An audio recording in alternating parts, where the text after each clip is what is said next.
Welcome to the latest edition of the Hudson County Sports Podcast. I'm your host, Jim Haig, and with me today is a very special guest, probably in my mind, the best all-around athlete to ever come out of North Bergen. He was a great basketball player, led North Bergen to a county championship his senior year of high school, but more importantly, he was a great football player at North Bergen, and went on from North Bergen to a brief stint at West Virginia, but then he ended up at Temple, had a great career at Temple where he had to reinvent himself, had to become a different position. And then he got drafted by the Chicago Bears in the NFL, played in the NFL for a while, and then had some really, interesting experiences playing professional football in the last 2 years. Both in with the AAFL and with last year with the XFL back out in Seattle, and that's my friend Evan Rodriguez. Evan, how you doing today, buddy? Pleasure, Jim. I'm doing great, Jim. Glad to have you with me, pal. So, thank you, Jim. I appreciate it. All right, always a pleasure. All right, let's go back and turn the clock back to when you were a little boy.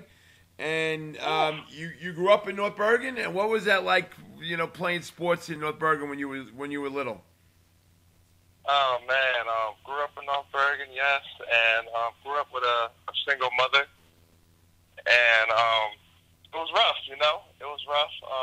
Being in this urban metropolitan area, it's not easy. You definitely have to have some thick skin in this area. You grow up pretty fast in this area, but growing up as a kid, playing sports was everything to me. I can imagine. All right, now when you were little, you played all three sports, right? You played football, basketball, and baseball, correct? Correct. But I actually started with soccer. Did you really? Talk about that. Yeah, I didn't know that. Talk about that. And who'd you play for in soccer? I was just real active, and I always wanted to be outside and playing sports. And my mom just put me in soccer at the age of 5. And I'm like, okay, I kind of like this. And then the second year, 6 years old, soccer as well. And then that's when football came in. I'm like, yeah, let me try football. And then football came in, and they just welcomed me in, and it was over from there. Okay. And how old were you then? And were you like 8 years old playing for the North Bergen Pop Warner League? No, I was 6 turning 7. 6? Wow. I was on the I was on the Chiefs with Coach Vic and Coach Miller. So yeah, grew up a Chief. All right. And what position were you a quarterback right away? Oh no, I was a tackle. I was a guard. To be honest. A guard. You played guard. I was a left guard and a nose guard. I wish I had film of that. Okay. I guess it was my height. It was your height. Okay. Well, they obviously didn't see you run. That was the most important thing. All you needed to do was see you run. That would have changed, right? Right. And then I was a tight end after that. And then by the time I was on the Red Raiders is when I became a quarterback and running back officially. Well, that's when I first started to notice you, when you were about 11 or 12 years old. And already Coach Askelis had his periscope up, so to speak, because he said to me, he goes, "Hey, you got to come watch this kid play. He's unbelievable." So I went up there and watched you on a Sunday morning, watched you run for the first time, and I went, "Oh God," So that. Oh man, seeing Coach A was kind of intense. It was intense, especially at a young age when I didn't really know him at the time. That's true. Well, I'll tell you what, and I don't know if you were aware of it, but there was a recruiting war, and I mean war, to see whether or not where you were going to go to high school, whether or not you were going to go to North Bergen, or whether or not Bergen Catholic was involved, Don Bosco was involved, I think St. Peter's was involved. I mean, all these different schools were Union City wasn't, but there was talk of all these different schools that were going for you. And I don't know if you were involved in it, but that must have been really confusing for you as a 12-year-old. Yes. It it was kind of strange because my 8th grade year, I think midway through the year, we moved out of North Bergen, and I ended up living in Union City. Okay, see, that's what I thought. So I ended up living in Living City for a little bit. So yeah, that's how Union City was like, oh, we're probably gonna get him. But it's funny how I ended up at North Bergen.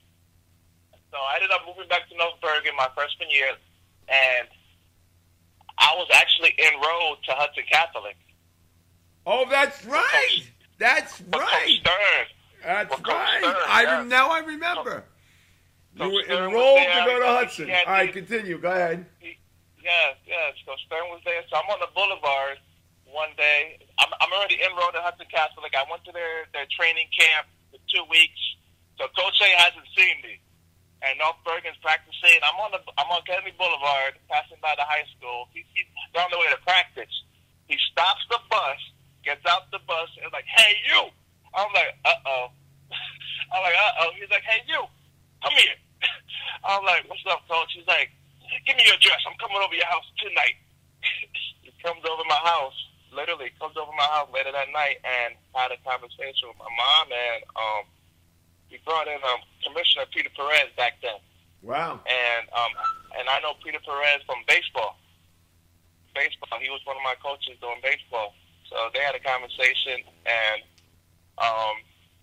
that's how my mom finally convinced me. I told her I didn't want to go to Hudson Catholic, and that was it. Coach A promised that, And the rest is history, huh? Yeah. I remember that you were going to go to Hudson. I remember that clearly. You were enrolled in Hudson, all set to go, and then bang, you were in North Bergen, right?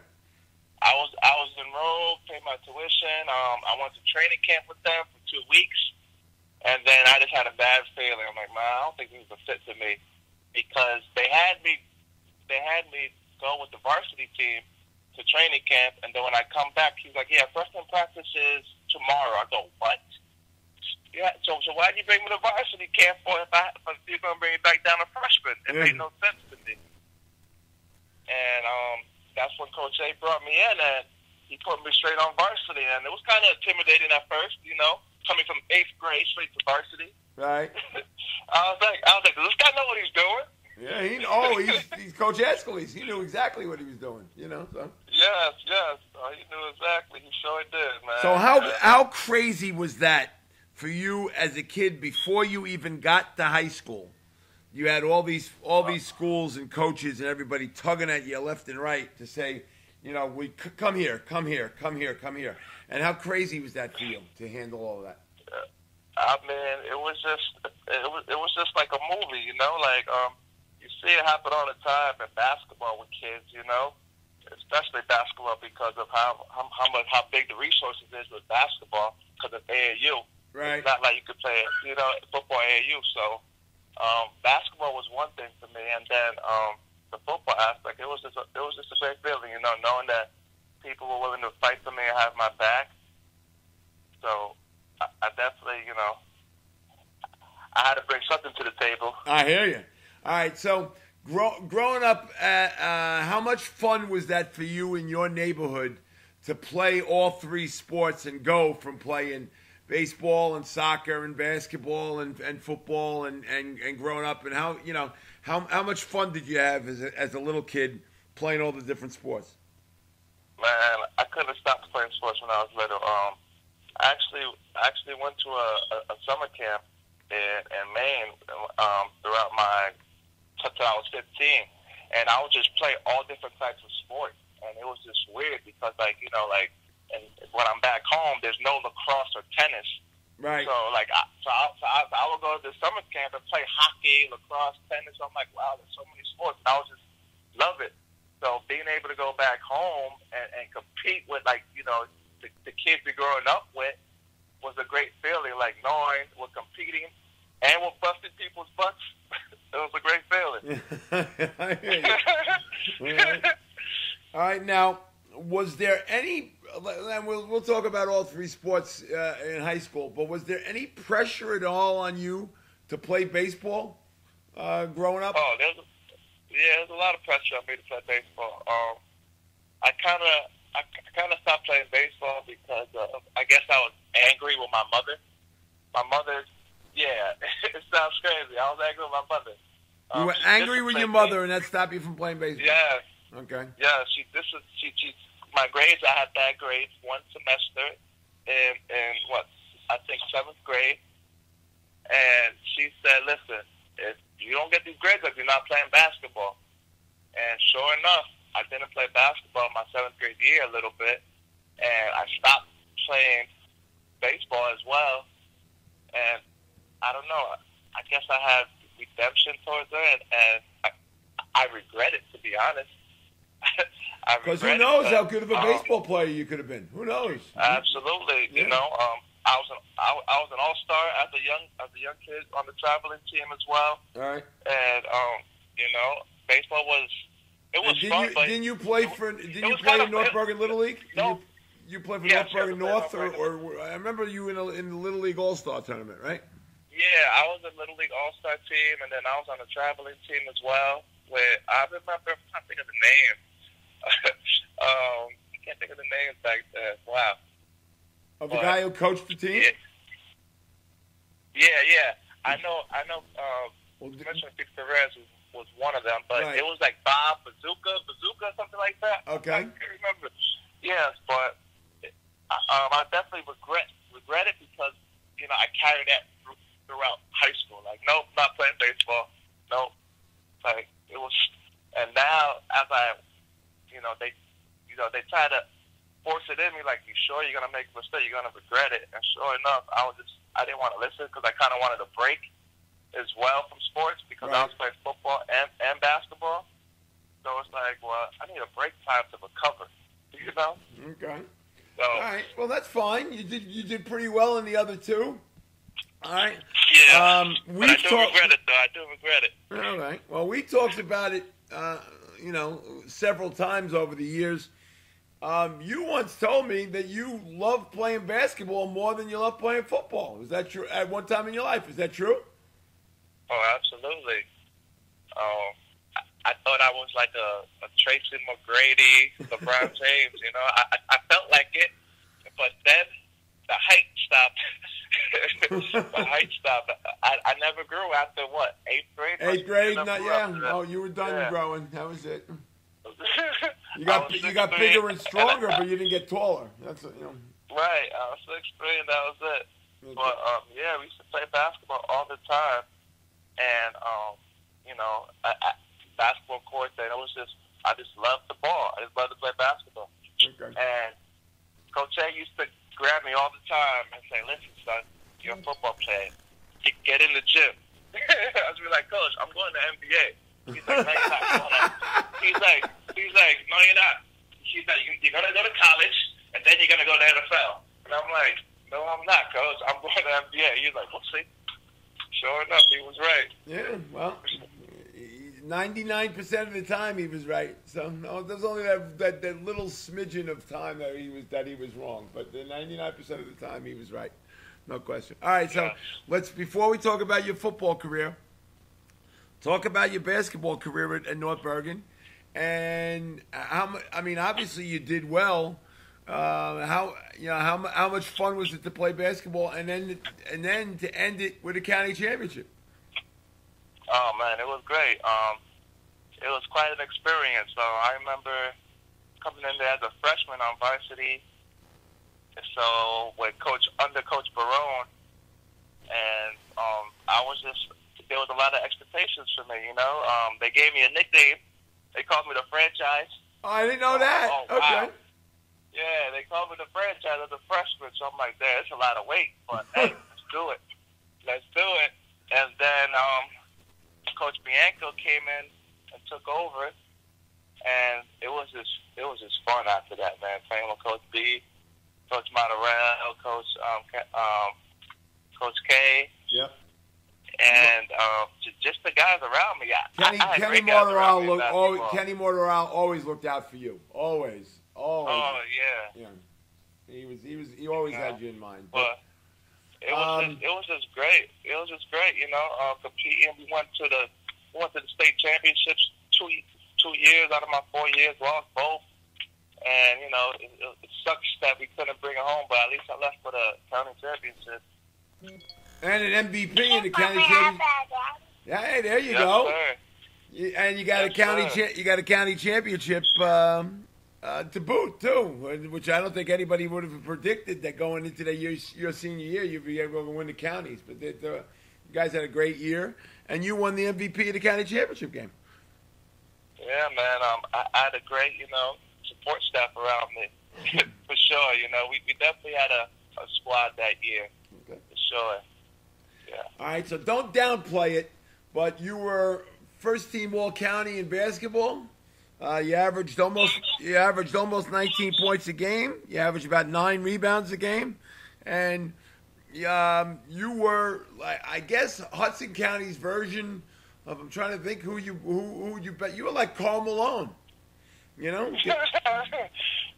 Getting inside baskets and dominating down low, and if you had to, you could go outside and hit the jump shot, and you certainly got your rebounds galore. That you dominated that. So the name of the game was penetrate, triple threat, penetrate, drive. So it was fun, man. It was fun playing with them guys and playing basketball. I wish I could do it all over again.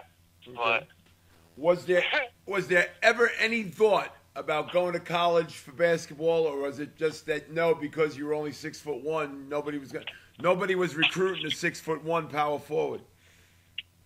No, honestly, it was one team in mind, but St. Peter's College was talking about me playing basketball. Well, they did. But, okay. Yeah, St. Peter's College, but I'm like, basketball or football? Because football scholarships is coming in, like letters from all schools. So I'm like, from your freshman year on, I would imagine, right? Freshman year on, you started getting attention, Yeah, and then I know what was it, my sophomore year in basketball, I got hurt for like 11 games after I was averaging like, I think 21 points as a sophomore before I got hurt. And then I guess football just took over after that. Okay. It took over when you were a freshman because, I mean, you had a breakout game in the state playoffs, I think. It was either against Teaneck or Hackensack, one of those two. It was Hackensack. Hackensack. They blew us out. They blew you out, but oh man. But what did you do? Oh, I had a couple good the thing that stands out in my mind, okay, and I'll never ever forget it, okay? They picked off a pass, and the guy was one of the better runners. I don't remember who it was gone. He was going all the way, going in for a touchdown, okay? And you came all the way clear across the field and ran him down 75 yards before the guy could go in the end zone. And you were only a freshman, but that was the thing that stood out in my mind. I said, "Oh my God, who is this kid?" And then I realized it was you, because your number had changed, right? That's when you went to 8, right? I had 4. They gave me 4, and then after that, I went to 7. Oh, 7. Okay. And I remember you just running that kid down in that Hackensack game. I remember. And that was the play that sticks out in my mind that put you on the map. I know it wasn't a loss, but it said, "Wow." Yeah, it was a loss, and with that loss, it definitely, it was painful. It was painful, play playoff game, and I'm a freshman. I'm not used to losing, and that game, we was down by a lot. We was down by 30 points at halftime. Oh yeah, easily. And I'm gonna say this on the record. In the locker room, I was in pain. I had tears coming down my eyes because I was just so angry. This is unacceptable. This is not the culture that I know, and grew up watching. Especially being in North Bergen, you have so much pride and a chip on your shoulder, especially when it comes down to football. So that game right there had I don't know, I guess it grew me. It really grew me because after that game, like I was getting noticed, and then it just once I knew I was getting noticed, I was like, all right, now I gotta just keep it going, Right. you know. And you started getting letters right after that, right? Yeah, I remember Coach A telling me, Coach D'Onofrio was telling me, he was mad at Coach A. He was mad at Coach A. He was like, why didn't you tell me about this freshman kid you had? And you never mentioned him one time to me. He's like, I know eventually you'll see him. So, all right. And I'm, yeah, go ahead. Do you remember the first letter you got, Evan? You remember which was the first one? And did you say to yourself, oh my God, is this really happening? You know, like, do you remember the first one? It was from Virginia. Oh, from Virginia. It was from Virginia. Okay. Yeah, from Virginia, from Coach D'Onofrio and them, and then Rutgers was coming in, and then just a whole bunch of other schools, and I'm just like, wow, this is a dream come true. Like, you know, I'm getting all these letters coming in, but you know how it is. Yep. All right. How much did you embrace the fact that you were then going to become a quarterback as well? Because I think you were being geared to be just strictly a running back, but how much did you then embrace the idea of being a quarterback, and then talk about all the work that you had to put in to become a quarterback after your freshman year? It was definitely a wake-up call, you know, taking that leadership role, because being a quarterback, everything falls on you. You know, you're responsible for this. If it's third down, it's your job to make sure you get the first down and keep them chains going, you know? And not only that, you got to know everybody's position and the play. So it was definitely a challenge that, you know, I accepted. At first, I really didn't want to do it. But Coach A, you know, convinced me with his kind words, of course. Of course. What was it about what was it about quarterback that you didn't want to do at first? What was it about it? I just felt, I don't know, like I felt I was always a running back, right. And at first, you know, they wanted me to hand off. You know, we played a wing T. Yep. And you know, and I'm like, Coach, no disrespect, but we're playing a wing T, and you had me handing off the ball, so you're taking away your best threat. And teams aren't worried about me bootlegging or running because I'm handing the ball off. Like, we need to change stuff, you know. And then that's when senior year we went to the spread formation. Right.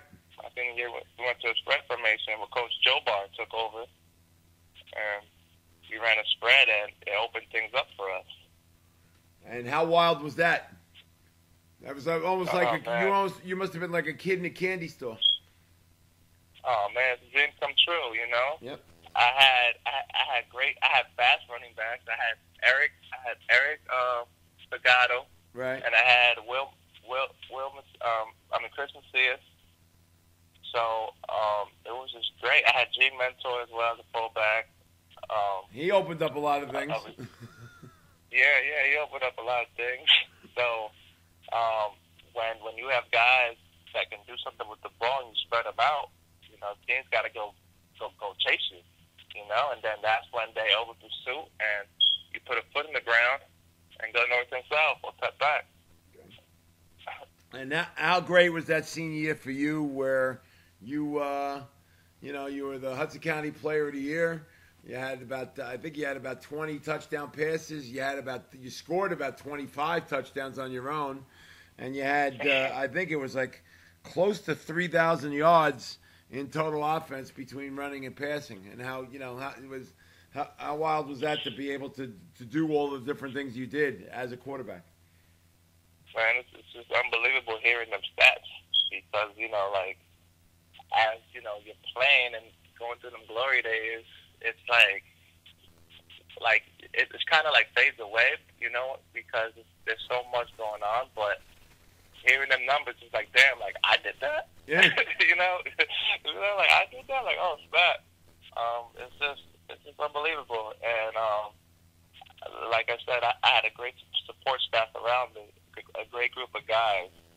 And it was definitely a brotherhood growing up with them guys. And it was just a blessing, being able to say, we're one of the best teams in New Jersey, and New Jersey is a tough system, Amen. That North Jersey Group 4, that was one tough playoff bracket year after year. That was not easy. So if I had to say something to the young kids listening to this, make sure you represent Jersey football the right way.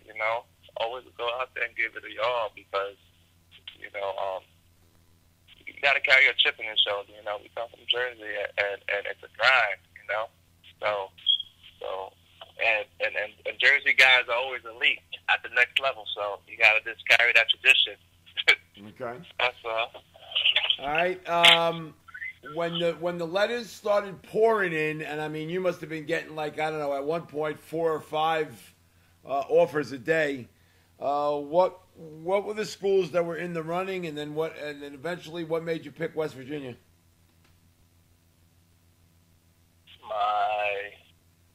My final schools in the running was Penn State was one of them. I was thinking about going to. Okay. But Penn State and Florida State were my dream schools, of course. And then once you... And did Florida State recruit you too as well? Yeah, Florida State recruited me as well. Okay. I know Penn State was really, really in with you too as well. Yeah, a lot of schools...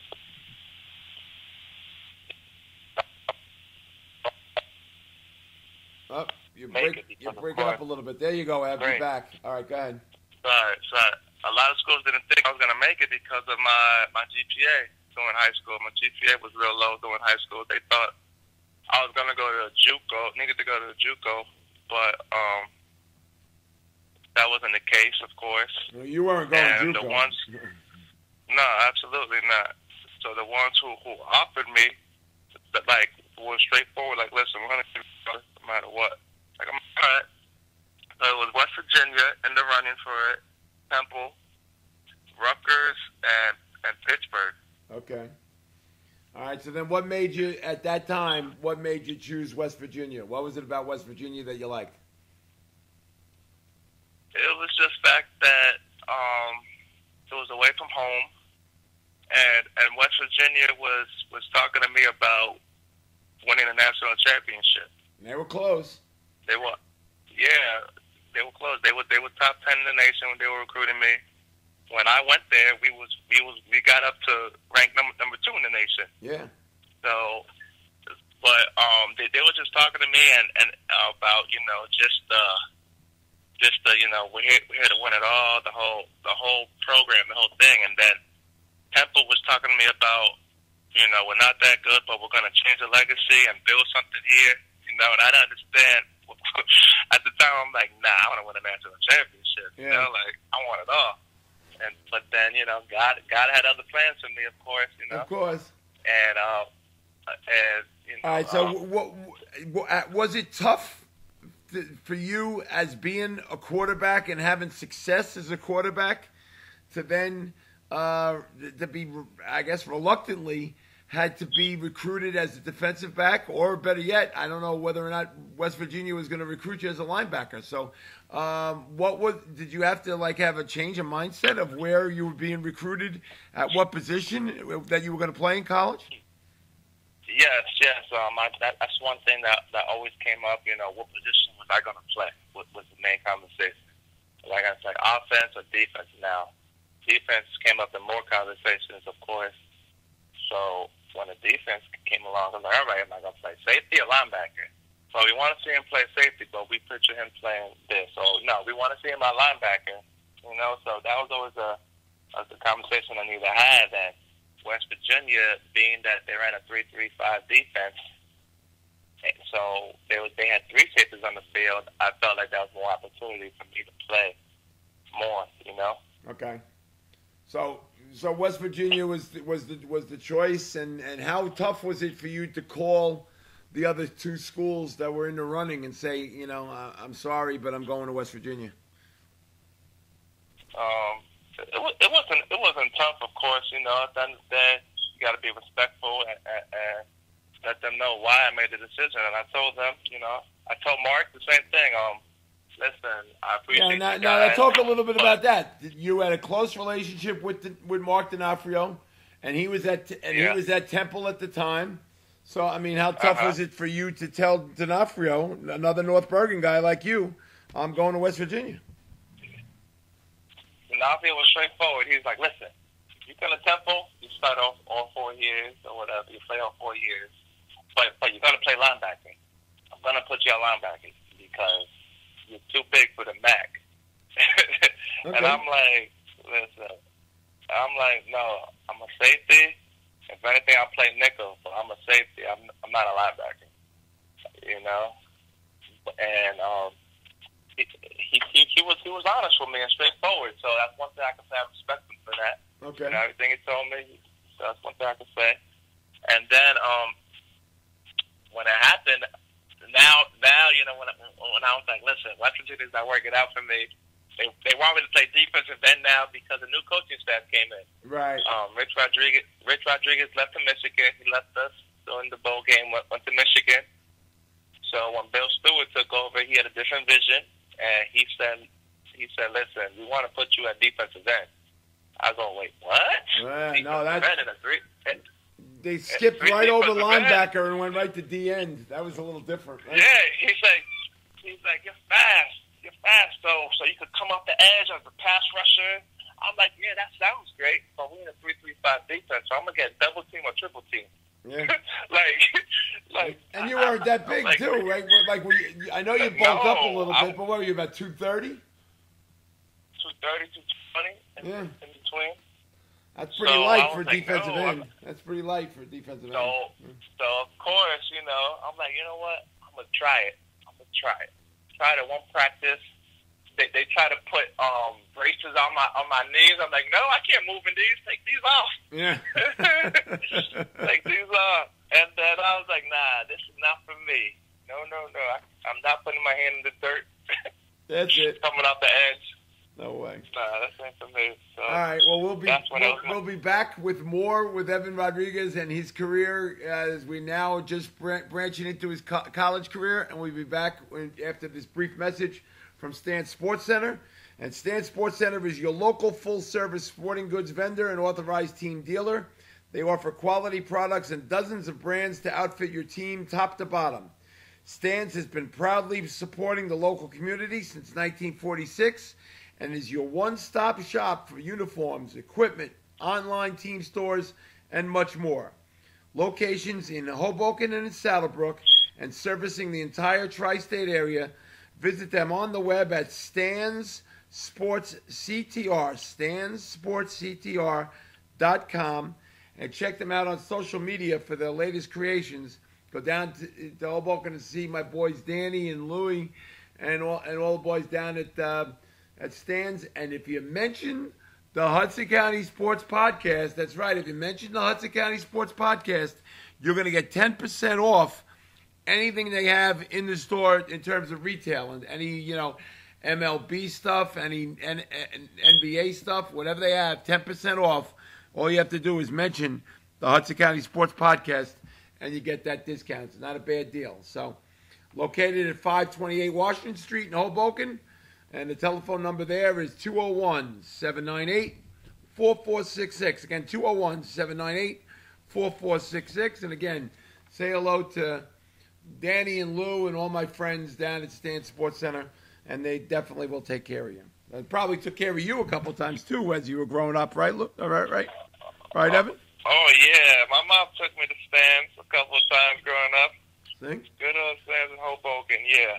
Yeah, and they even welcomed you even there too, right? Saying it's not like Yeah. They didn't care that you were from North Bergen. They welcomed you because you Oh, had not at Rodriguez. all. Welcome me, showed me love. Yes, definitely great local spot to shop. Okay. For your kids in sports. All right, so you graduated from North Bergen.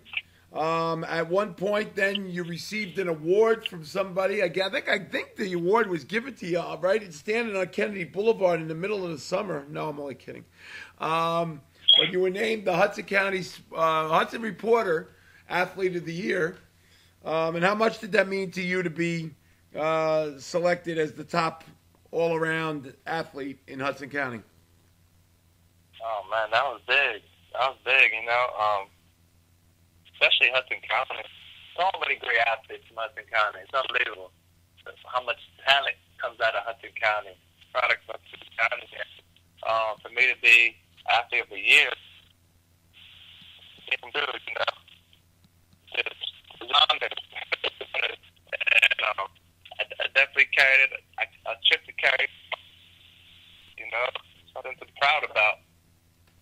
And there were guys that got that award before you, guys like Rashard Casey, that you probably said, wow, I'm in the same class with Rashard Casey. I got to carry that now for the rest of my life. Yeah, definitely do, It comes with a lot of responsibility, of course. Yep. But kids are the future, so I got no problem sharing my testimony and putting kids on the right track because, we all made the mistakes, and if we could share our experience so they could identify somebody, or I can relate with this guy. This guy came from my area. He made it out, So right. I definitely try to come back or just be an influence to kids as much as possible and let them know, Right. and just put them on the right track. Well, we're going to get to that in a little bit. So now you're at West Virginia, and things just don't work out there well, do they? There were a lot of things, both on and off the field, that just weren't good for Evan Rodriguez. Is that the best way to put it? That's the way to put it, a misunderstood Misunderstood more than anything, yeah. Misunderstood child, basically wrong place, wrong time, not always making the wise choices on and off the field.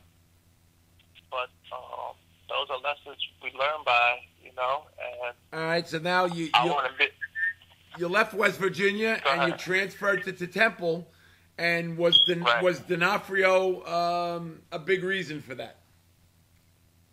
Oh yeah, D'Onofrio was a big reason, and Al Golden, of course. Al Golden, okay, true. Al Golden was a big reason, another Jersey guy as well. So they welcomed me in, they took me in as a Jersey guy and a guy that they could count on, and just to change his program around, have a foundation. Build a foundation, build a structure. Okay, now I lose track because it got so dizzying for me trying to keep up with you. But did you go to Temple and they had you play in linebacker right away, or where did they have you play right away? Did they make you? They didn't make you a tight end right away. They made you a linebacker right away, right? Is that where you first played? Well, I came into Temple and we still was going through the position thing, like safety, tweener they like to call me, between a safety and linebacker. So they put me at nickel. So I was on the practice squad as a linebacker / nickel. Destroying the first starting team. Right. Guys couldn't block me or anything like that because of my speed and how shifty and quick I was. And then I think it was week 8 in the year. Golden was like, we're going to move people around. They put me on offense. They put guys on defense. They put people around. I was in the slot. I ran a corner route. I made a crazy adjustment catch on a corner route. I caught it. I mossed the corner, took it over him, caught it, ran down 30 yards, cut back. It was ridiculous. And then I went about it like nothing, of course. The next day, they're like, you're playing offense. I go, right there, what? that's it. Like, yeah, you're playing. They're like, you're playing tight end. I go, no, I'm not. They're like, yeah, you are. Like, we need some elite players on offense. We don't have anything. And what you did yesterday, out of nowhere, was you can play tight end. And I'm like, I never played tight end before. I mean, I played receiver and running back, but I don't want to block nobody. Yeah. So you never played tight end before, and they just decided they're going to make you a tight end. Yeah. Golden was like, listen, you can get an average linebacker, or you can go be an elite tight end. And I'm like, you know, you could go to pros and be an elite tight end, or a fullback. All right, whatever. I gave it a shot. I had to learn the position, of course, and it ended up working out in my favor, I guess.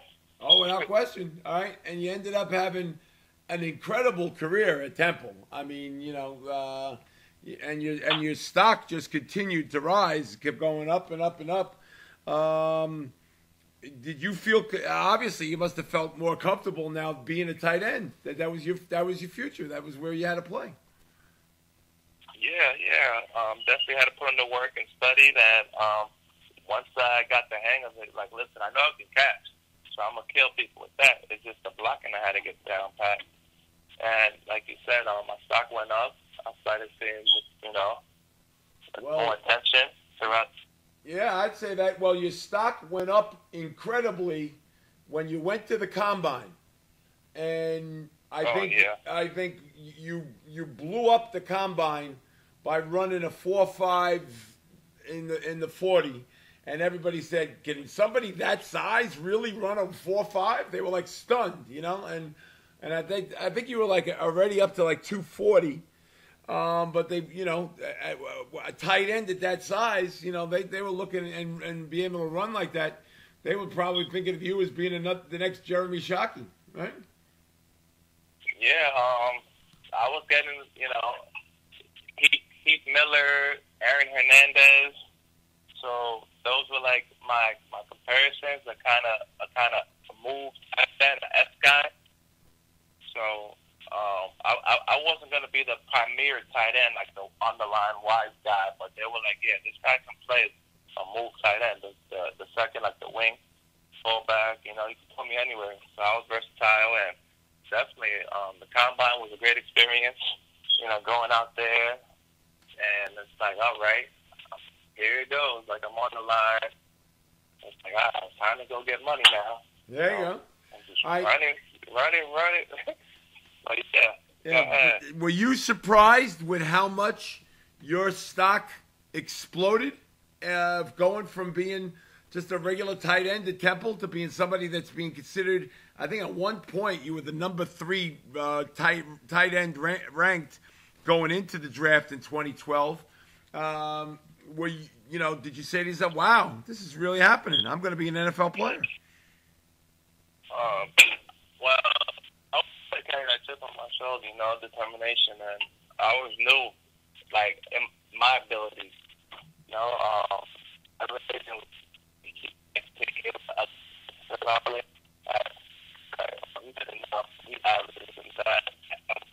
You break it up a little bit, Ev. I said everybody's going to have their opinion. There you go. Now you're better now. Go ahead. Me. Yeah, everybody's going to have their opinion, and I just carry that chip on my shoulder, like, I'm going to make it. I know I'm one of the top. I know what I can do. But obviously, you know, going from West Virginia would have been a different platform when I went to Temple. So it was like, so guys were like, we kind of don't know if he has it or not, you know? We got to see what he's capable of doing, you know? Because it's just, I guess, people think it's about the school you go to, you know? And I let people know it's not the school. You make the school don't make you, you know? Right. Because you can go to a big school and not get drafted and fall in, you know what I mean? So at the end of the day, you make the school, and that was the mindset I had. Like, you know, I know I'm good, but I got to show these people how good I am. Okay. All right, now you didn't go to the drafts. You watched the draft at home. When you hear your name get selected by the Chicago Bears in the 4th round, you know, what was that like? Like, say, oh my God, here it is, it's happening. I'm going to be an NFL player. And how much was there a celebration in the Rodriguez house that day when your name got selected in the 4th round? It was unbelievable. A lot of emotions, of course. I remember the phone ringing. My phone's ringing. I pick it up. It's Lovie Smith. I'm like, oh snap! And then, as you're talking to him, you see your name come up on the ticker and whatnot, and you're like, wow, this is really happening. Like, like this is really happening, and it was just a dream come true. Okay. Yeah. And what was it like to go to the Bears? And before we get into the Bears, did you have to undergo another position change? Did they then make you a fullback, or were you already playing fullback before you got drafted? No, you got drafted as a tight end, right? I got drafted as a tight end.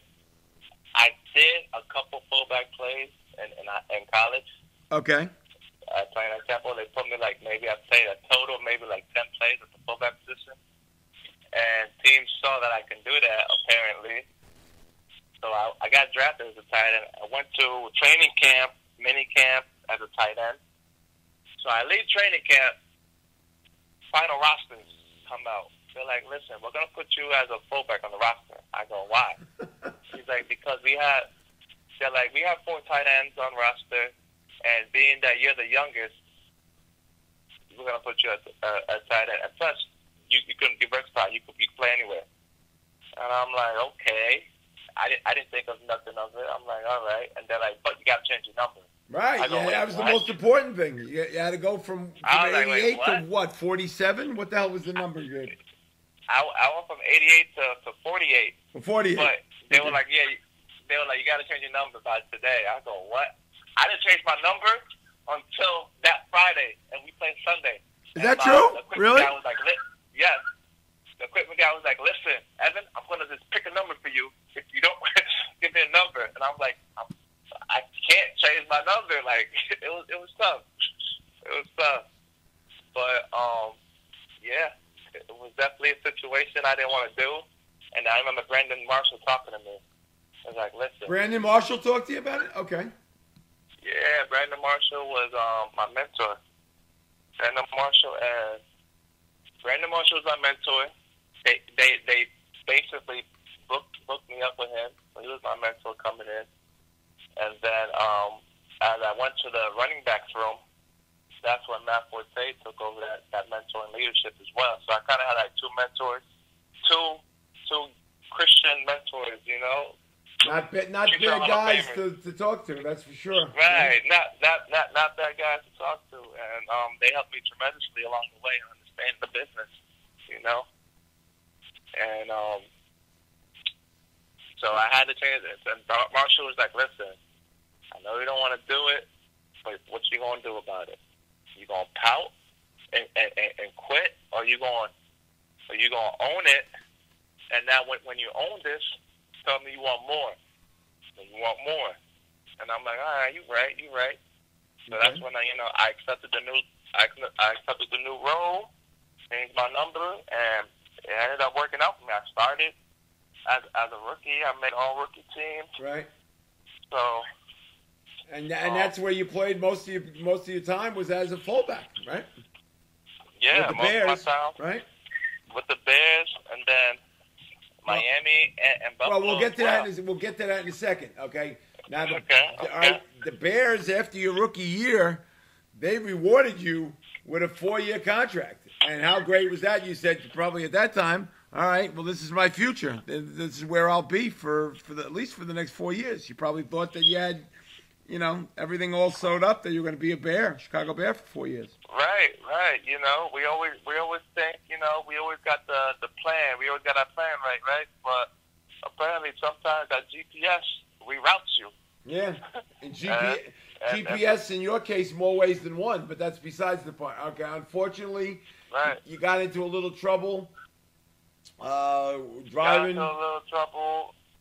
And then twice in May of 2013, you got arrested. And after the second time, I guess the Bears had enough and they released you. And how much was that almost like a cold, hard slap in the face, getting released by the Bears right after you just had signed a contract with them? Yeah, it was definitely, it definitely was a bummer, going through that, and being in that organization, and then getting released. Of course, like, damn, really? Like, I thought y'all was keeping me, but it turns out it's a business. This isn't high school. This is the college. This is the NFL. It's a business. So you got released by the Bears, but then soon after, I think it was the day after, the Bears released you. The Miami Dolphins claimed you, and they signed you. They signed you to a contract as well. So did you figure, okay, this is not bad. I'm going to be able to just move on and play for the Dolphins. Right. That's when I was like, all right, bounce back. Now you know what? I got to start all over again, and it's just start over again. That's it. Regroup. Yeah. Right. But Miami was nice, of course. Who can complain about leaving Chicago, that cold weather, and going to Miami? No. And then, unfortunately, you had an incident in Miami where you got into trouble again. And how much did you say to yourself, all right, I know I can't do this anymore? I didn't get into trouble again after Miami.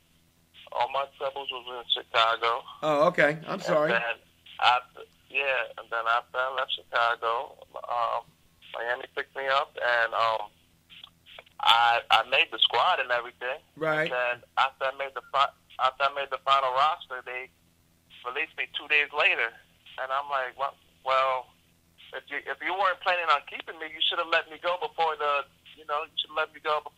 official rosters came out. Right. So you never played for the Dolphins at all? Never once? Preseason, okay. Preseason. That was it. Preseason games. And right before the regular season was starting, they let you go. Oh, that's horrible. Yeah. Right. Week 1, they let me go. Week 1. Oh my God. During that preparation week. I'm like, on that Monday, Tuesday, I go, what? We about to play a game, and you guys let me go. You guys had no intention of keeping me. You should have let me go before the final rosters came out. Right, and somebody would have picked you up then, right? Right, somebody would have picked me up then. Yeah. All right, so then luckily for you, 2 months later, the Bills picked you up, and that was not a bad situation for you at that time. You got to play the rest of the season with the Bills in 2013. And how much did you say to yourself, okay, maybe I got a future here with the Buffalo Bills? Right. Buffalo Bills was a unique situation. They had Buffalo Bill was known for, I guess, running the ball, being a running team, of course. And they picked me up in October, and I was like, all right, I have another shot here. And I was just battling for that fullback position. It was just a battling. I ended up playing half the season. I played, I think 7 games that year? Yeah, 7 games. In Buffalo. So, it was cool in Orchard Park. It's not the warmest place in the world, but it was still football. Oh, no. And the Bills were pretty good still then at that point, right? They were a good team? Yeah, we was competing for a playoff spot. Yeah. So we was doing good. But it was cold up there, that's for sure. Okay. Cold and depressing because there was barely any sun on that side of town. Yeah. Believe it or not. All right, so you stayed with the Bills throughout the off season. You worked out. I know that you and I had a conversation right after the Bills had signed you. I came to talk to you where you were living at the time, and you were talking about the possibility of the Bills maybe being your future. And you went to training camp. You went to training camp with the Bills, and everything was looking good. And then they cut you also the last week of the preseason too, with no chance to go someplace else. Right? Right. Yep. Part of the business. All right. How much did you have to keep your head up and say, all right, I gotta keep working, keep training, and maybe somebody else is going to give me a call? Of course, you know, you got to be mentally tough and grinded and stay focused when you have no idea where your journey's going to go. So, like you said, I just had to stay focused, like keep attacking, and then what was it? Following Tampa Bay ended up picking me up. Right. Oh, a matter of fact, check this out. I was on my way to the airport for a workout with the Redskins, the Washington Redskins that day, and then my agent calls me up and says, "Listen, Tampa Bay just heard Redskins are bringing you in. They want to bring you in right now before you get on this flight." Oh, you're kidding me, really? Like, okay. Yeah. He's like, yeah. He's like, so you have a choice right now. You know, you can go to Washington and have a tryout, but Tampa Bay is talking about signing you. And I'm like, all right. And they're like, who's the coach of Tampa Bay? They're like, Lovie Smith. I'm like, I'm going to Tampa then. There you go. It was no brainer. No, I'm going to Tampa. So they booked a flight, and so I went from bringing my winter clothes to Tampa Bay. So I'm going. I'm bringing my clothes. I'm bringing my winter clothes to Tampa Bay. I get there, hot, and I never. You know, that was it. I was down there. I had to buy clothes now. All right. So before we talk about Tampa Bay, how much? You know, where did you meet Olivia, and is she from up here? Is she from from New Jersey, or where? How did the two of you guys meet? Olivia is from New Jersey as well, and she's from the Perth Amboy, Elizabeth area. Okay. And I met her. We met in Miami. You met in Miami, and then that's funny. Go ahead. How'd that happen? We met in Miami, and our friends introduced us and whatnot. Like, oh, she's from Jersey, I'm from Jersey. Like, oh, that's what's up. We exchanged numbers, you know, and we ended up hanging out eventually in Jersey. Just months later, of course, and yeah, that's how we met in Miami during our rebel stages, we like to call it. Okay. Well, you ended up getting together, and then you eventually got married. But I hate to bring it up, but it's part of your life.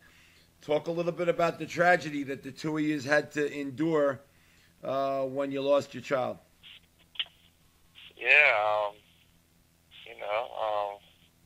the devil's a liar, and just tries to destroy his family, you know, and thank God I got a strong wife, you know, and we lost our firstborn together, Layla Sky.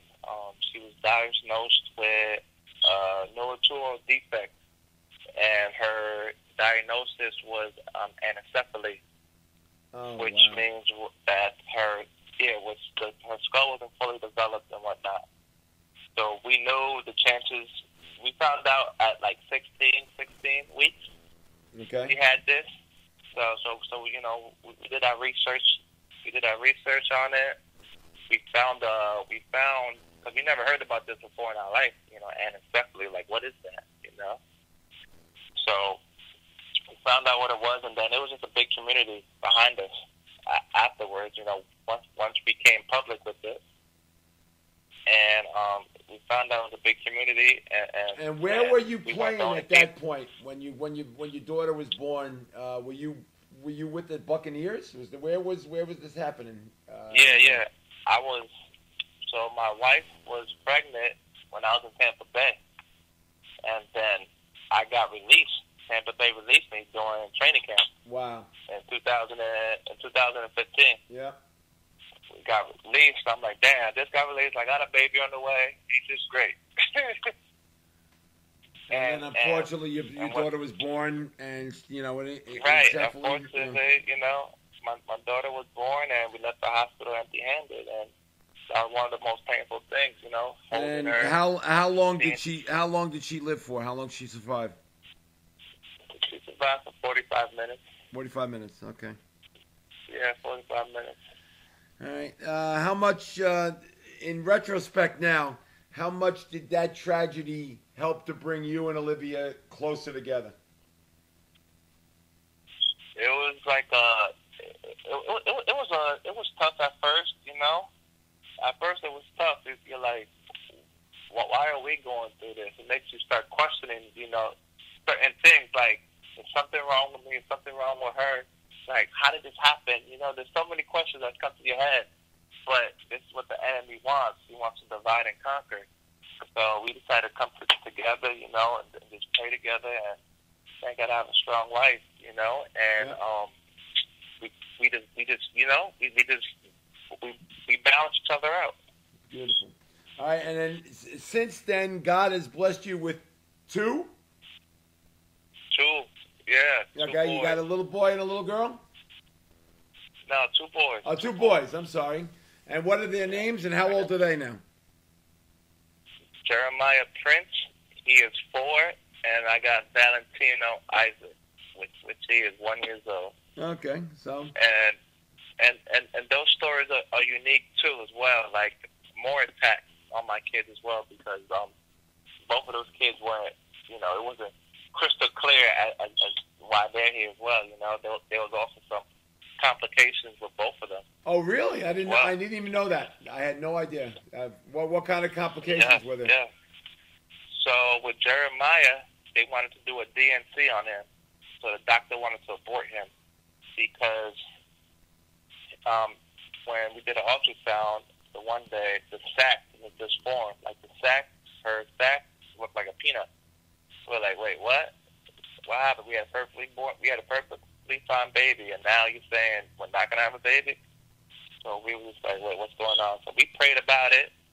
You know, keep the story short. We prayed about it, and then over the weekends and whatnot, we came back. He had a perfect sac. The doctor was like, the day we were supposed to go in for a scheduling was the day the doctor was like, wait, what? This is unbelievable. I never seen this before. Everything reversed, and it was like, wow. Like I'll never be so quick to judge science like that before. Like we kind of gave him a wake up call, you know, and we was like, that was just God's work. And then with Valentino, he had spinal bifida. Oh my God, I didn't know that. Yeah. Yes, he had spinal bifida, and my wife had open fetal surgery at 25 weeks, which means that my son was born twice. Oh my gosh. So the doctors was like, listen, he has spinal bifida at the L3 and L4 of his spine, so we need to do a closure. You know, if we do this closure, we might increase we might save his mobility. If we don't do this closure, he won't have no ankle, no hip, no mobility, not off the waist down, basically. So at 25 weeks, you know, my wife had open fetal surgery where they opened her up, took Valentina out of her womb, closed his spine, like stitched his back up, just to close the spine, put the spinal cord back in place, stitched him up, put him back in the womb, stitched my wife up, and my wife continued from 25 to 37 weeks carrying him. And Valentino was born, and now that he's out, he's perfectly fine, you know? He's perfectly fine. God bless. God bless. Perfectly fine. He has movement in his knees. He's crawling and everything. So, you know, God definitely did a number with that. And it's like, wow, little complications, but he gave me a perfectly baby. God, and you and Liv have been through a lot. God bless, you know? Jeez. Yes. Definitely been through a lot. Yep. All right. So now, Tampa Bay. You go to training camp in 2015, and Tampa Bay releases you. Okay. At that point, did you say to yourself, "Okay, maybe my football career is over," or did you say, "No, I'm going to keep pushing"? Yeah. You know, of course, that question starts to come to your head. You're like, "Wait, what's going on?" Like, you know, and like at that time, you know, I just lost a baby. And so my focus was like, you know, I was kind of like distracted from football, I guess. Okay. and yeah, I got to where like, you know what? I think I'm retiring. So I had a restaurant in Long Branch, and in Long Branch, New Jersey. You had a restaurant in Long Branch, New Jersey. Long Branch, New Jersey. Yeah. I had a restaurant in Long Branch, New Jersey, and then I think it was 2017. My agent says, "Listen." So you were 2 years away from football before this next thing happened. Okay, and we're going to talk about that in 1 second. Let me just get one more commercial in for Stan's. Stan's Sports Center is your local full-time sporting goods vendor and authorized team dealer. They offer quality products and dozens of brands to outfit your team top to bottom. Stan's has proudly been supporting the local community since 1946 and is your one-stop shop for uniforms, equipment, online team stores, and much more. Locations in Hoboken and Saddlebrook and servicing the entire tri-state area. Visit them on the web at stansportsctr.com. That's stansportsctr.com. And check them out on social media for their latest creations.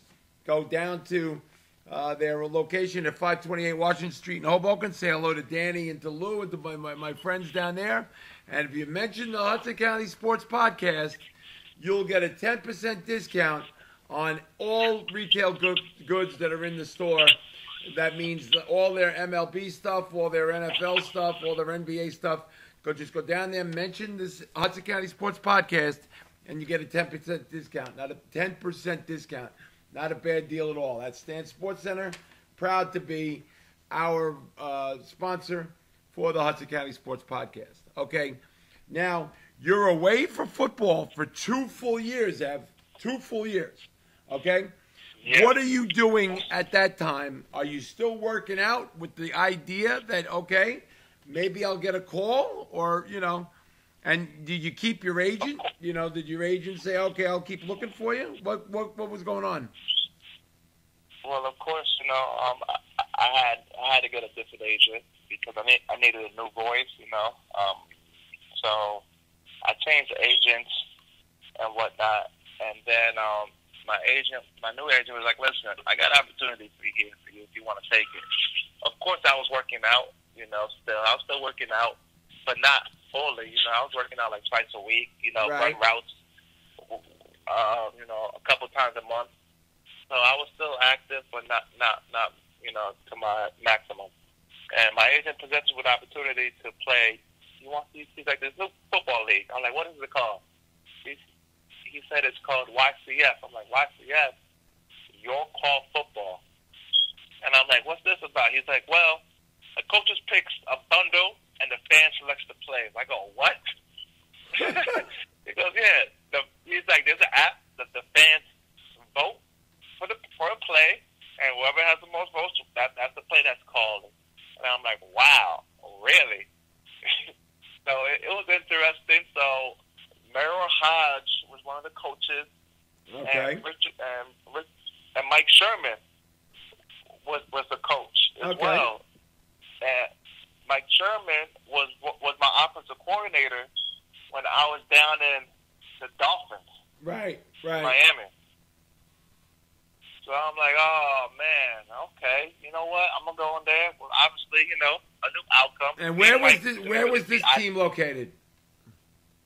This was down in Vero Beach, Florida. Okay. Old Dodger Town, historical Dodger Town. All right. So there's a lot of history. That's where the Dodgers used to do their training camp back in the day. Absolutely. So a lot of history there. So that's where you practiced, at Old Dodger Town? Yeah, that's where we played at, and wow. That's where, So Merrill Hodge was my coach for my team, and he put in a good word for me. So, I respectfully, thank Merrill, and I have a relationship with him a little bit. We talk once in a blue. Okay. And he spoke with Daryl Moose Johnson for me. Okay. Now, and before you get to San Antonio, you played. Was that this team in Vero Beach that you played on ESPN? And Mike Vick was your quarterback. Michael Vick was the quarterback. Oh no. That was. Oh yeah. So before I forgot about that. Yeah. Okay. I forgot about that. That was 7-on-7 flag football, professional flag football. In the AFFL. I think I can't remember. And that was on ESPN. And, right. And the That's NFL right. I was channel. watching that, flipping the channel, and I saw, oh my God, you popped on TV, and you were catching passes left and right, and Michael Vick was your quarterback. Yes, Michael Vick. Shout out to Michael Vick. All right, and how much fun was that playing 7-on-7? And it wasn't. Oh man, it was unreal. It was unreal. I wore number 7 in high school because of Mike Vick. I wore number 7 in Pop Warner because of Mike Vick. So like now it's like, wow, I'm playing with one of my favorite players. Like this is unreal. Like unreal. Like he was my. Oh, that's the reason why you wore 7 was because you like Michael Vick. Yeah, I like Michael Vick. Okay, wow. Virginia Tech, so I wore 7 in Pop Warner because of Mike Vick. And now he's your teammate. And then, now he's my teammate. So I and he's throwing passes. He's throwing passes to you, and boy, oh boy, it looked like he still had it. He was throwing seeds. Oh yeah. We played together for 2 years together. We played together for 2 years on that flag football team, and it was fun. It was fun. Captain Patrick with Mike Vick. Who can complain about that? Captain Patrick from one of your favorite quarterbacks. Okay. And incredibly, that helped to get you the chance with the Alliance of American Football that we're now going to talk about with this with the San Antonio team, the Commanders. Is that right? Yeah, believe it or not. Yeah, believe it or not, I had film, me playing, me running routes on film, even though it wasn't against, it wasn't real football, but, there's something to work with there, obviously. So, that being said, that carried some weight, and along with Merrill Hodge. Merrill Hodge put in a great word for me with Darren Moose Johnson, former Cowboys, fullback, tight end. So that's his background. So once Merrill said, "Listen, this guy reinvented himself. He's a new man. He can block, he can catch. He's gonna play. He's gonna be a leader for you." And Moose gave me opportunity. We had a conversation. He's like, "Listen, there's good things and bad things about you, and I just want to believe." I want to believe in the good things, so I'm going to give you a fresh start. I'm like, of course, and I appreciate the opportunity. And I just took off from there, Okay. So and that was a great league, and the football for the first couple of weeks was pretty good, and you were getting an opportunity to play again. Oh, yeah, I was under Coach Mike Riley. Oh, man, I love Coach Mike Riley. Okay. I'm saying for the record, I love Coach Mike Riley. The former head coach at the San Diego Chargers, Nebraska, and also at the University of Oregon. He was a great offensive mind. So. Yeah, Oregon, Nebraska. I forget. He was a couple places, but great offensive mind. Knows what he's doing. Knows how to use the tight ends. So I fit well in the system. And it ended up being, I was one of the top rated. I graded out as the top rated tight end every game. Right. In that league. So I was on high waters. Like, all right, I'm gonna get an opportunity somewhere. And you were playing in the Alamo Dome, right? I mean, it was Alamo Dome in Texas. Oh man, it was unbelievable. 30,000, 40,000. It was unbelievable. And that was great. That was my. And you guys were doing really well. You won 5 games, right? And things were going really well. And then all of a sudden, with no warning, bang! The league folds. And how much was that an absolute blow to you? That the league folded? Oh man! The league folded after 8 games. It sucked. It was like devastating. Like, wait, what? I'm just starting to have fun. I'm just getting back into the flow of things, and You know, my agent's hearing good things, and then it folds. And I'm like, wow. And you were doing well. You were playing well. Right. You were, you know. I found out the league folded during our practice. You know, there were some conversations going on, of course, but we've been hearing conversations about the league folding for about weeks, for like a month, 3 weeks. So we're like, all right, whatever. It's not gonna happen. It's not gonna happen. And then boom, we practicing. We're like, guys, bring it up. We're done. We're like, what? What? It's done right here. Like, damn. So that was like, damn, you know. But I had high hopes of me getting picked up because, you know, I was real positive on the outcome of my performance. And you proved you could play again. After missing the sport for 2 years, you proved that you could play again. Exactly. Proved I could play again and whatnot. All right. So now that league folds. And what do you do at that point? Do you say to yourself, okay, well, maybe it's over now? Or do you say to yourself, no, I just proved that I can come back and play. I think I deserve another shot. You're right. That's exactly what I did. Plan B. I thought I can come back. You know, I proved myself I could still play. You guys said you need film. I got you film. You know, so they named every excuse in the book, basically, to not bring me back in. And I'm like, you guys just don't want to give me opportunity, huh? Because it's obvious I can still play. Yeah. You know? All right, so now that league folds. I don't think you weren't getting any calls from the NFL, but now, lo and behold, the XFL starts talking about starting up again. And there was a list of pool players that they could draft from, and who's in this name of pool players was Evan Rodriguez. Now, were you surprised that you were listed amongst these pool players to be drafted, or did your agent tell you that you had a shot to get drafted? My agent told me. He's like, listen, XFL's coming, and he's like, guess who's offensive coordinator for the one team?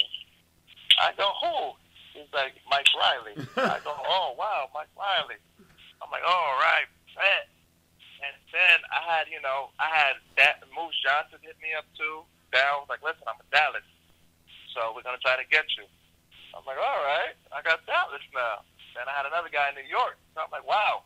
I'm like, all right, so I guess that's it for me. I got 3 teams, 4 teams hitting me up. And didn't you get a tryout or like a workout with the New York team? Did you say? Because I remember we're talking to you. You thought you maybe had a chance to get drafted by the New York team, right? Yes. They had a regional combine, and it was up here in Montclair. Right. So that's when I talked to you when you had the combine. Hosted it. Yeah, New York staff hosted it, and they were like, "Listen, we like you," but obviously they didn't like me enough. So.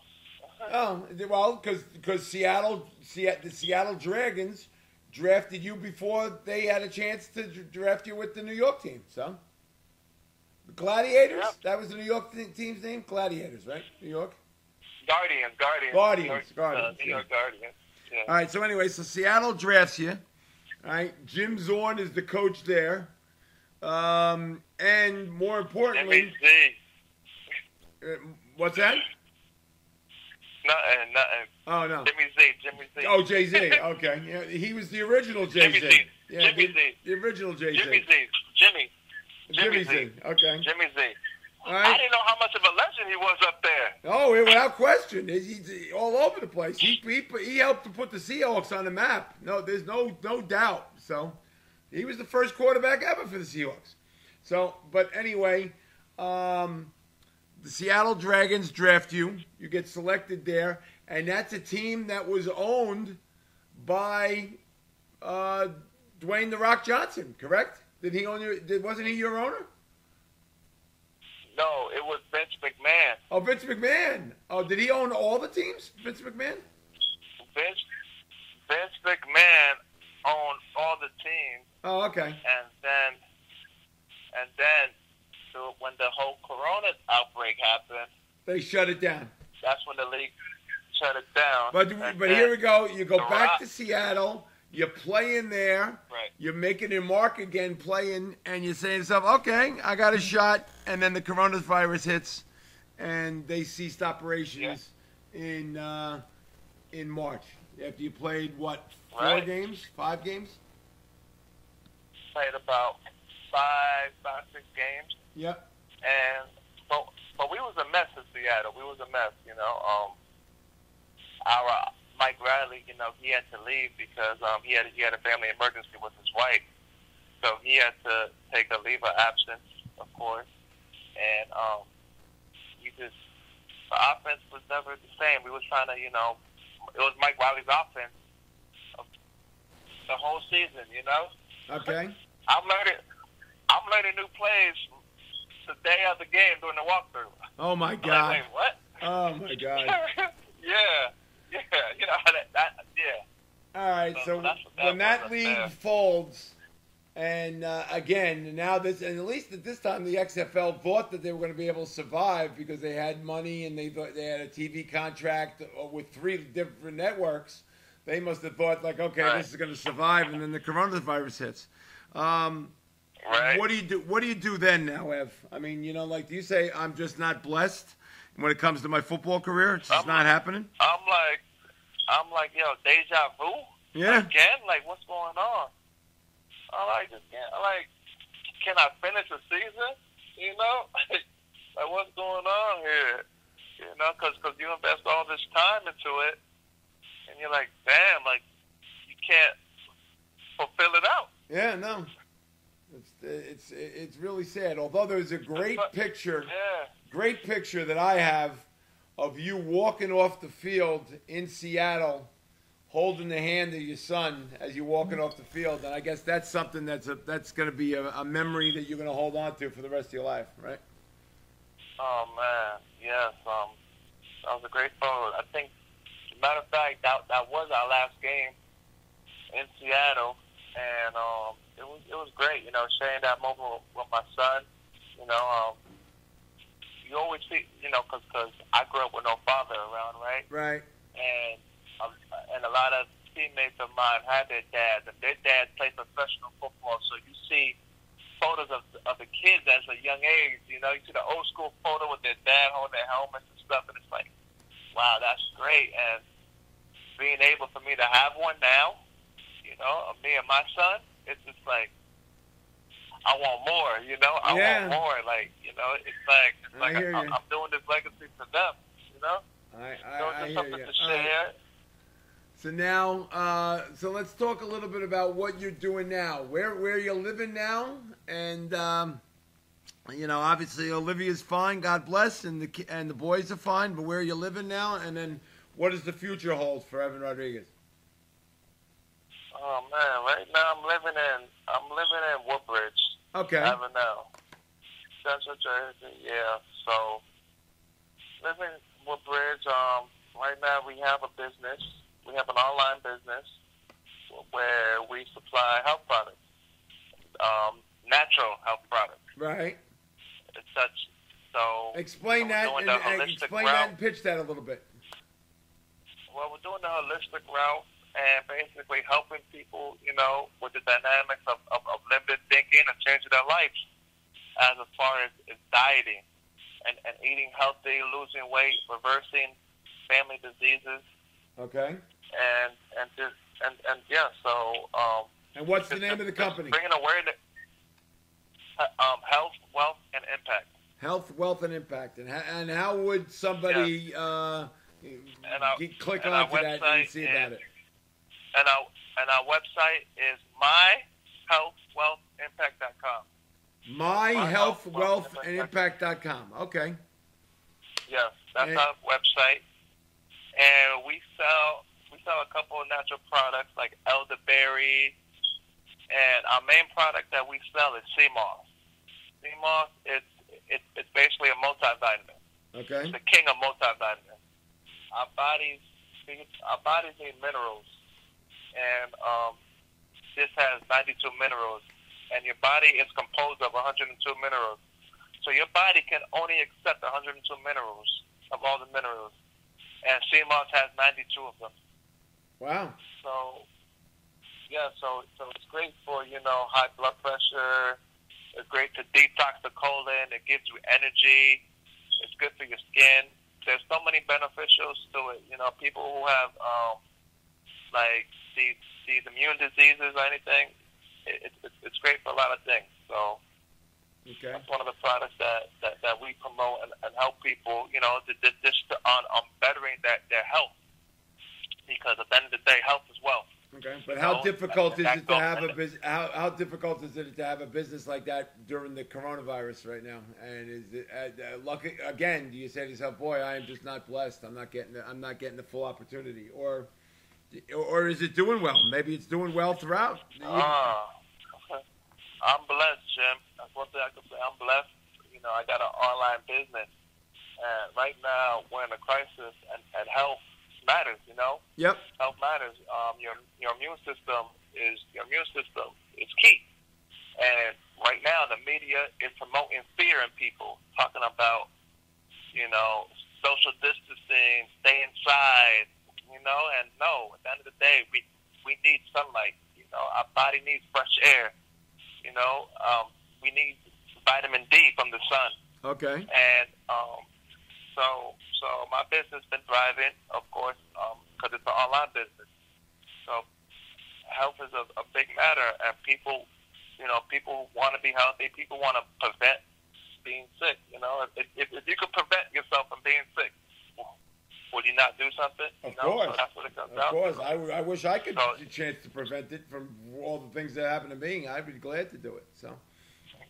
Yeah, and it just all comes down to All right. Are you bringing resigned awareness. to the fact that your football career is probably over, or do you still hold on to the hope of maybe someday, some way it comes back? What do you think? I look at it like this. At the end of the day, it's in my blood, Jim. It's in Yep. my blood. Sports is in my blood. I'm going to go through with my kids, and obviously, I'm not going to let my ass go out of shape. and my kids, so I'm going to be competing with my kids. My son's 4 years old, and I can't wait to the chance. He's in high school, and, depending on where we're at, you'll be writing about him, I hope so. So All right. Now, talking before we sign off, talk a little bit about over the last, I think it's going to be 7 years. And unfortunately, you couldn't do it this year because of the coronavirus, and that probably had a hurt too as well. But you always design one of your Saturdays in August to come back and give back to the community in North Bergen and have a free football clinic for all the little kids in the town. And how important is that for you to be able to have something like that and host something like that? It's definitely a big thing, It was unfortunate. We couldn't do it this year because due to this whole crisis going on and situation going on.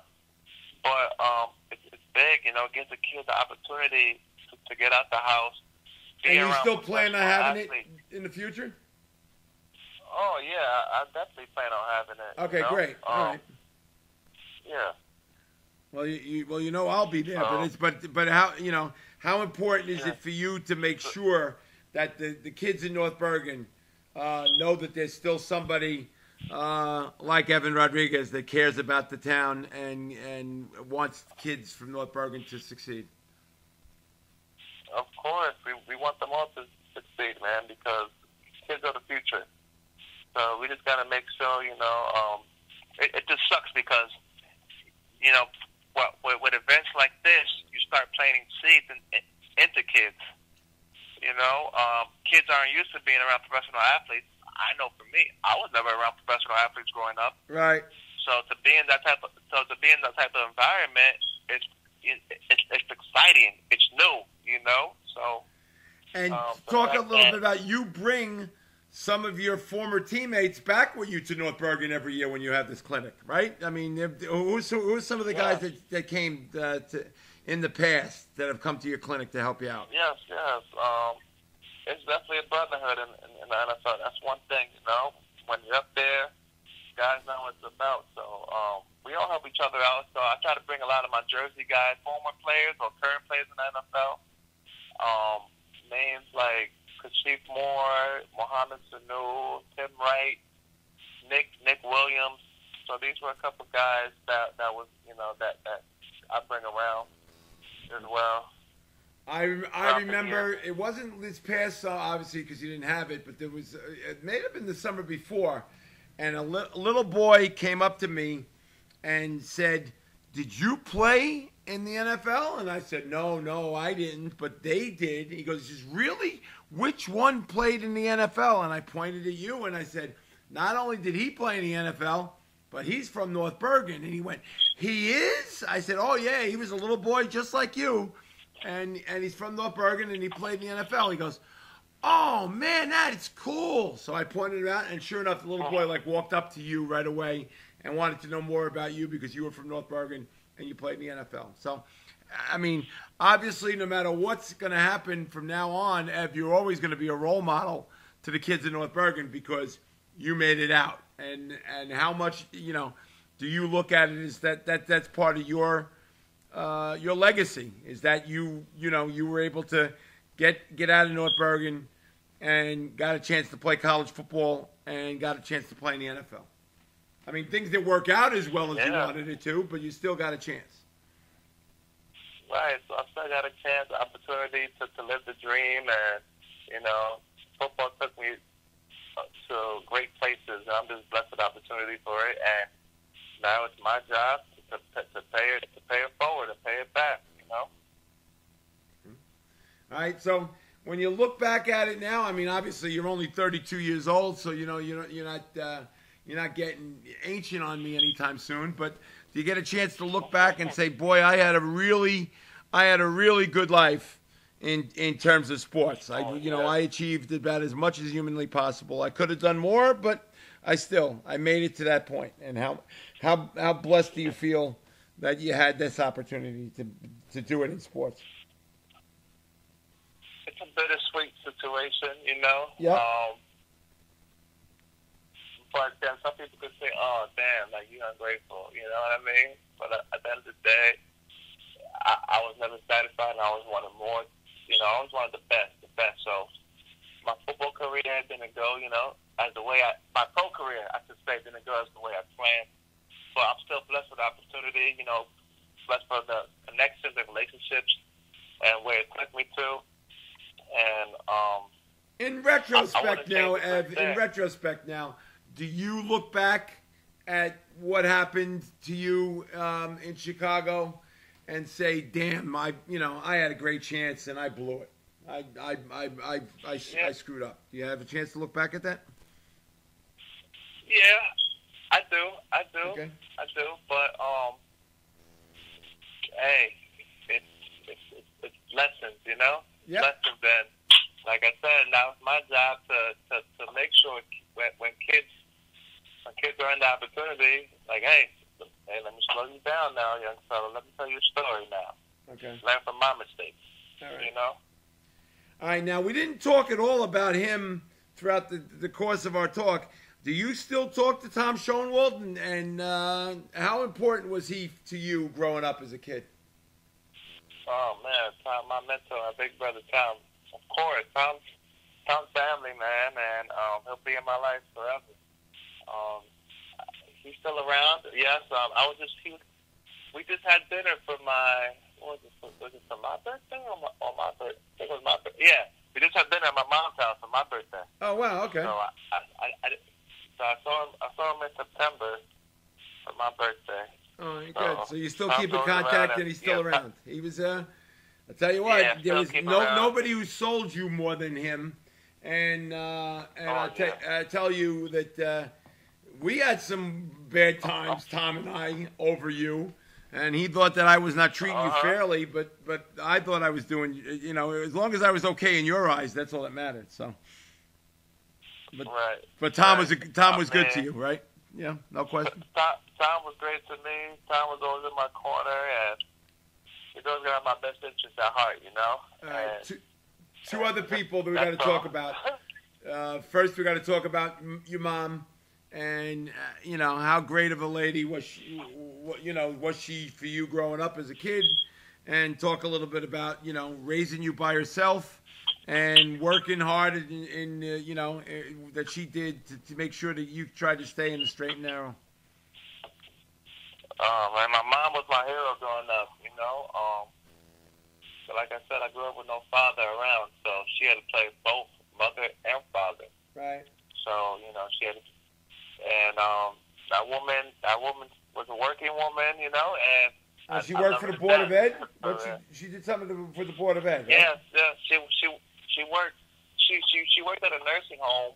She was like a nurse's assistant, and then she started working for the Board of Ed and helping out with the school districts and making school and stuff like that.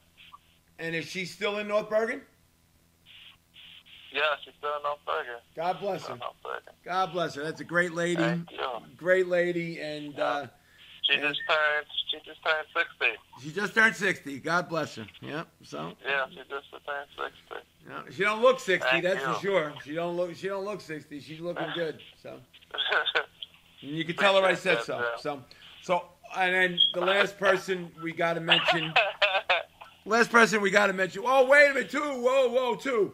Talk a little bit about how much of an influence was Coach Ascalise on you. And if I don't mention Coach Ascalise with you in this podcast, I think people in North Bergen are going to come and blow up my house. So, I mean, how important was Coach A to you growing up and having that fatherly influence that he had? Oh, man. Coach A, Papa Doc, I used to call him. He used to call me Goonie and whatnot.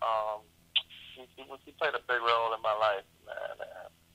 I'm at loss for words right now because it's like he really embraced me and played that father role for me. And I used to leave class sometimes just to go be in his office. Yeah. Just to go be in his office. And hear him talk and or hear his stories, and it was just very encouraging, and that's a man that's come from a great honor and respect. So I definitely cherish him and the Ascalise family, for taking me in and making me one of theirs. Yep. You certainly, if you went by the Ascalise house, you certainly didn't have to worry about eating. Because they always had food going on, no matter what time of the day. They always had food. Always, no matter what time of day. 7 o'clock in the morning, 2 o'clock in the morning, there was always food. There was always a pot on the stove filled with sausage, peppers, and pasta. Always. Here we go.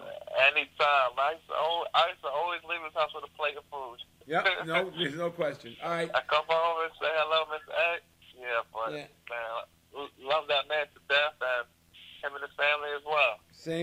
Same here, Ev. That was my Cheech, and I miss him dearly. And then we're coming up on an anniversary. I guess it'll be 8 years this year that he's gone, and it's almost too unbelievable for words. I used to speak to him, I don't know, 4 or 5 times a week, and not having him around is a really weird feeling.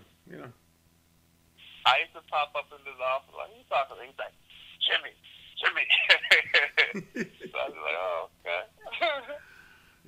But we never ended a conversation ever in all our years, 30 years of being friends. Never ended a conversation without saying, "I love you, Cheech," and he'd say, "I love you too, Cheech." Every single conversation we had ended that way. All right. First and foremost, we're going to end it. We're going to end it with the right note, and talk a little bit about the love and the support that Olivia has given to you over the years, and how great of a woman is she to be able to put up with you and be able to do what you've been able to do over the last decade. Oh man, I'm just grateful for having a strong woman, a God-fearing woman, a goddessful woman, and making me grow, especially in uncomfortable situations. Dealt with a lot of, I guess, childhood trauma, and now I'm just blessed with her, and in our business and our family. So I'm just thankful for her. Beautiful. Yeah. She's a beautiful woman, and she's great, and you're great to have her, and she's great to have you. I mean, you make a really, really good couple. There's no question. So, all right, Ev, this was a great trip down memory lane, no question, and I really appreciate you being candid with me and answering the questions and talking about everything that happened in your life. And you know, I've known you for God knows for more than half your life, so. I've always looked up to what you've been able to do, and like I said, in my eyes, the best all-around athlete in the history of North Bergen. That's just something that nobody else is going to be able to take. I appreciate it. So, all right. I appreciate it, Jim, and it's funny that you say that too, because speaking about Tom, he actually sent me a video maybe last week when you interviewed Coach Ashley and asking him who the best players coming out of North Bergen, and Coach A said me and Eddie Durant. Yep, that's not a bad company to be in. Yeah. But I appreciate it, Jim. It's always been a pleasure speaking with you and whatnot. We'll definitely have to keep in touch, no question. And I know a lot of people in North Bergen will be happy to hear this. What's that? Shout out to Hudson County. Okay. Best athletes in New Jersey, by far. Toughest, no question, the toughest. No question, the toughest. I mean, I don't know whether or not we have the. I don't know if we have the overall best athletes, but we certainly have the toughest. That's for damn sure, no question. Yeah. Ev, thank you so very, very much. This was only supposed to be in an hour. Problem. It was only supposed to be an hour, and it's been an hour and 40 minutes. So you know, you really did well. So thanks so much, and we will keep in touch. No question. No question. We'll keep in touch. All right. Absolutely. All right. Until next time. All right, buddy. Take care of yourself, and we'll keep in touch. All right. All right, Jim. All right. Love you, man. Thank you, Jim. You stay blessed. All right. You too. Stay blessed. Bye-bye. Bye now. And that was my special guest, Evan Rodriguez from North Bergen. I almost forgot it there for a second. That's, just unconscious from my point. But in my mind, the best all-around athlete I covered out of North Bergen in 40 years of covering North Bergen sports. Anyway, thanks so very much for listening to today's Hudson County Sports Podcast. We'll have another one next week. Special shout-out and thanks to my executive producer, Johnny Haig, my great nephew, who, without Johnny, this podcast would not be in going strong. Almost a full year now. Almost a full year of doing them. So thanks so much for Johnny for helping me out and getting this going. And again, a special thanks to our corporate sponsor, Stan Sports Center, located at 528 Washington Street in Hoboken. Again, the telephone number there is 201-798-4466. Look at them on the web at stansportsctr.com, stansportsctr.com. And make sure that you mention the Hudson County Sports Podcast, and you'll get a 10% discount on all retail stuff that's in the store. Not a bad deal. Thanks again for listening to this week's Hudson County Sports Podcast. I'll have another one next week. Until then, I'm Jim Haig. Have a great day.